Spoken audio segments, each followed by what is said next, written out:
দেশবাসী, সম্মানিত ঢাকাবাসী, আপনারা জানেন যে আমাদের লক্ষ্মীপুর জেলার বশিকপুর ইউনিয়নে আমাদের ঈদের আগে ঈদের পরের দিনে যে নির্মম সন্ত্রাসী কর্মকাণ্ড সংগঠিত হয়েছে তারই শিকার হয়ে আবিদা নামক এই আমাদের মাসুম বাচ্চাটি 6 বছরের এই বাচ্চাটি গুলিবিদ্ধ হয় এবং সে ঢাকা মেডিকেলে এখন চিকিৎসাধীন।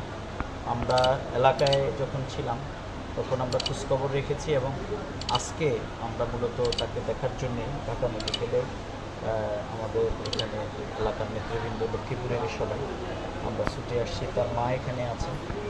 মূলত অত্যন্ত নির্মম ঘটনা যে একটি শিশুর গায়ে বলা যায় বন্দুকের নল ঠেকিয়ে তাকে এমনি অ্যাক্সিডেন্টলি মারামারির মধ্যে গুলিবিদ্ধ হওয়ার কথা আমরা শুনেছি, কিন্তু তাকে শরীরের মধ্যে বন্দুক ঠেকিয়ে তাকে হত্যার উদ্দেশ্যে, এটা কত জঘন্যতম অপরাধ। তো এটির জন্য মামলা হয়েছে ইতিমধ্যে এবং ফ্যামিলির পক্ষ থেকে আসামি করা হয়েছে।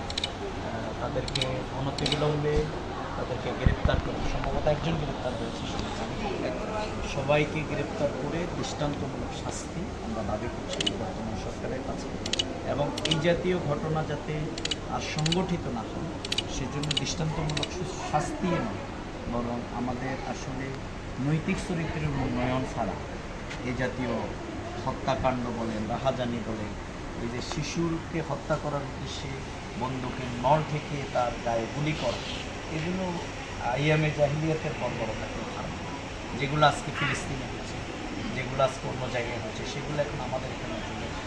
এবং বিগত দিনের ফ্যাসিবাদ যে সরকার, এই নেতানিয়াহু এই কায়দায় কিন্তু এখানে শাপলা চক্র, জামাত নেতৃবৃন্দের হত্যা, আরও আমাদের সেনাবাহিনীর হত্যাকাণ্ড সহ বিভিন্ন অপকর্ম করেছে। সুতরাং আমরা মনে করি এই জুলাই বিপ্লবের পরে আমাদের জাতির মধ্যে সেই অ্যাওয়ারনেসে গ্রহণ করবার জন্য নৈতিক চরিত্রের একটি উন্নয়ন এবং আমাদের প্রশিক্ষণের পাশাপাশি সামাজিক আন্দোলন, এগুলো যখন আমাদের বিগত দিনের সমস্যা এবং সংকট দুটি ছিল, একটি হচ্ছে দুঃশাসন আর একটি হচ্ছে দুর্নীতি। আর এটির হাত থেকে যদি আমাদের মুক্তি পেতে তাহলে আমাদের নৈতিক চরিত্রের বিকাশ ঘটানোর জন্য বিকল্প মাহে রমাদান আমাদের সেটি শিক্ষা দিয়েছিল। দুর্ভাগ্য যে জাতির সেই নৈতিক প্রশিক্ষণের জায়গাটি আমরা দুর্বল করে বরং শাস্তির জায়গাটাকে প্রবল করা হয়।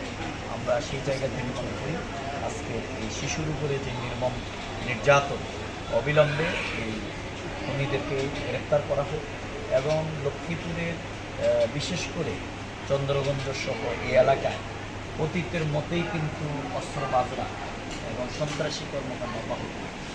আমি প্রশাসনকে অনুরোধ করব, এখানে চাঁদাবাজি, দলবাজি, দখলদারি সবই কিন্তু অব্যাহত।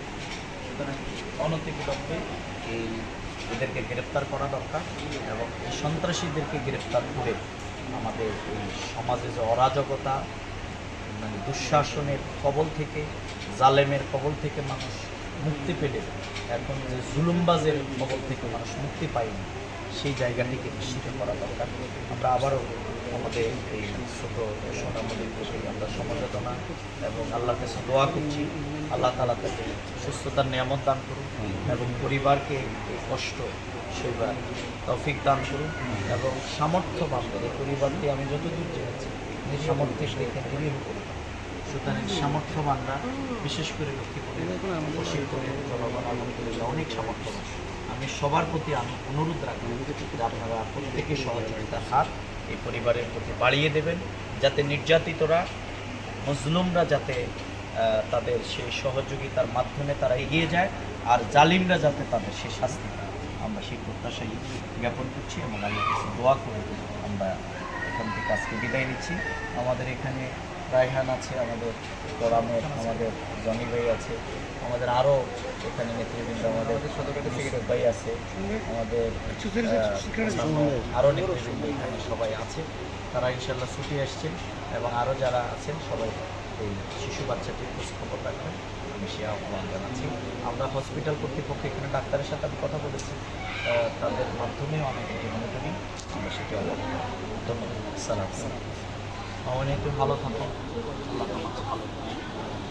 এটি ঠিক আছে আপা, আল্লাহ হাফেজ। ইয়ে কোথায় ওর আপু কোথায়? আচ্ছা, দোয়া করবেন আপা। আল্লাহ হাফেজ। সমস্যা